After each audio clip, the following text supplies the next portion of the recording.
The story of the Yellow Submarine related back to the night of July 25, 1956, when Andrea Doria, bound for NYC, rammed by Swedish liner the SS Stockholm, bound for Gothenburg.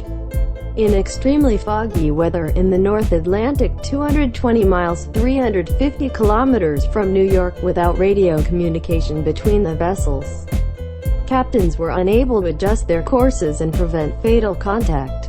46 passengers of the Andrea Doria were killed at the area of the impact, while 10 crew members of the Swedish vessel died. The Stockholm sent several lifeboats to the Doria's aid after the crew determined the Swedish ship was in no immediate danger of sinking. There were other ocean-going vessels in the immediate vicinity, unlike the Titanic tragedy in 1912, which prevented a large number of fatalities. The Andrea Doria was believed to be unsinkable. This was her long drawn-out agony. All the magnificence that was her ship, all the pride that was her being, all gone down.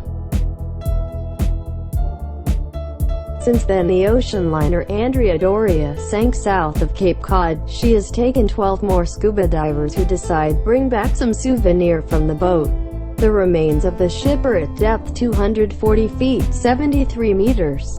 The Mount Everest of scuba diving. People call this wreck diving to such a depth inside the remains of the ship collapsing 63 years ago, with equipment of about 200 pounds 100 kilograms, plus a strong undercurrent. A long decompression, up to 1 hour, really is bordering on insanity, on the verge of life and death. In 1963, a Brooklyn Navy Yard ship fitter named Jerry Bianco decided to raise the Andrea Doria from seabed. He believed he could build a submarine to descend to 240 feet of water, and could actually attach pontoons to the sunken vessel and then apply compressed air to them and raise Doria. He began work in 1966, raising money for the expensive equipment and materials, selling stock over the counter at $1 a share.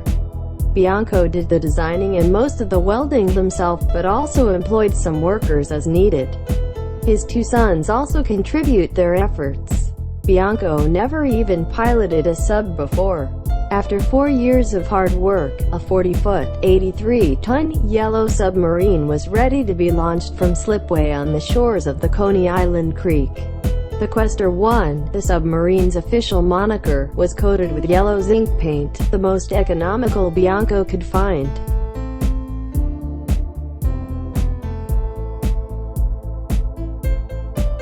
Finally, on October 19, 1970, the sub was ready to be launched. Bianco's daughter, Patricia, broke a bottle of champagne across the bow before a giant crane lowered the craft into the creek. The crane's operator lowered the sub completely into creek, disregarding Bianco's instructions to lower it only partly. He removed the ballast from one side of the sub to save money for crane-less capacity. The Yellow Submarine listed severely in the water and couldn't be launched.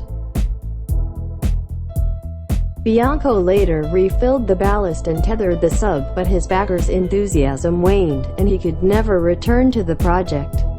Eventually, some of the sub's parts were stolen. The legendary Yellow Submarine can be seen today in the waters of Coney Island Creek, as a monument to Jerry Bianco, a man of a dreamer, for whom the construction of this boat was one of the happiest years of his life.